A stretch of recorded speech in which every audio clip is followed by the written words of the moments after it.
and y'all must have forgot. The Las Vegas Aces won back-to-back championships in 2022 and 2023. And the Houston Comets were the last team to win 3 in a row in 1999. They went on, of course, to win 4 in a row the first 4 years of the WNBA. Now, Carolyn, I come to you.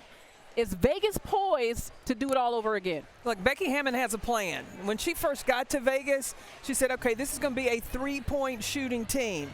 Then the second year, to add to the three-point shooting, they had to bring some defense. Now, in this third season, what does Vegas need to do? They need to have depth. They need to have contributions from the reserves. Last season, the starters, #1 in scoring, the bench, the dead last in the league. And I think that they've addressed that because they signed a free agent in Megan Gustafson. She's a stretch 4. Now, they still have Alicia Clark. They've got Kirsten Bell, but they also signed out of the audience at the draft, Kate Martin, who was a teammate with Caitlin Clark, and they also signed Deasia Fair.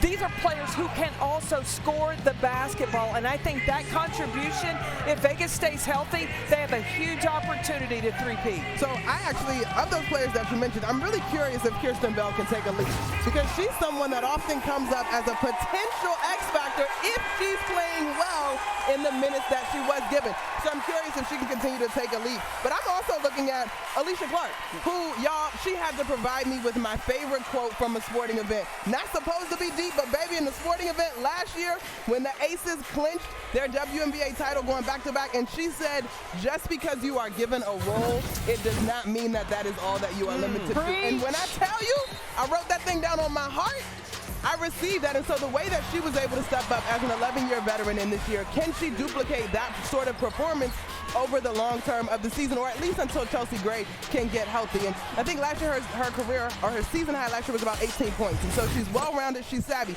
And then, y'all, you have to look at Jackie Young. Oh, yeah, she's going to have a breakout season. Listen, incrementally, year to year, no offseason is wasted when it comes to Jackie Young, okay? Right. She's going to go get in the gym, get in her bag, and figure out how to add to her game so that she can be that much more problematic for opposing teams. And so I'm looking at the combo of Jackie Young and probably some KP. Well, you look at the leadership of Asia Wilson, but it's not just Asia Wilson and Jackie Young. There are 4 starters that average 15-plus points a game. There are weapons on the floor. Now, if they can manage their minutes and allow them to stay rested and then get on the floor, they're going to be strong. But, Carolyn, you said Jackie Young's going to have a breakout season. She has a breakout season every year. Come on now. Recurring. It's a theme. In the offseason, the other 11 teams in the league were on the clock. What can you do to be a threat to the Las Vegas Aces? My question to you, Monica, has anyone done enough in this offseason to threaten the Las Vegas Aces and keep them from winning that 3rd championship? I am most curious about what's going on at Climate Pledge Arena when it comes to the Seattle Storm. Obviously,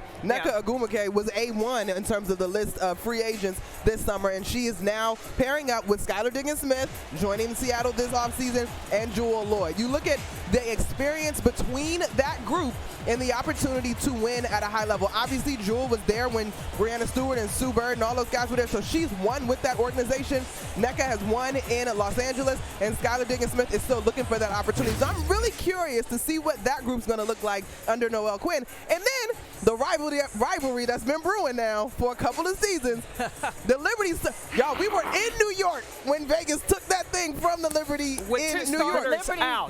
Come on now. The Liberty is in the doghouse. I can't go there yet. Liberty is in the doghouse for me. CP, anyone else do enough? Listen, this is where I agree with you with the Liberty because of their experience together. I think it's going to take Seattle a minute for everybody to get used to playing together.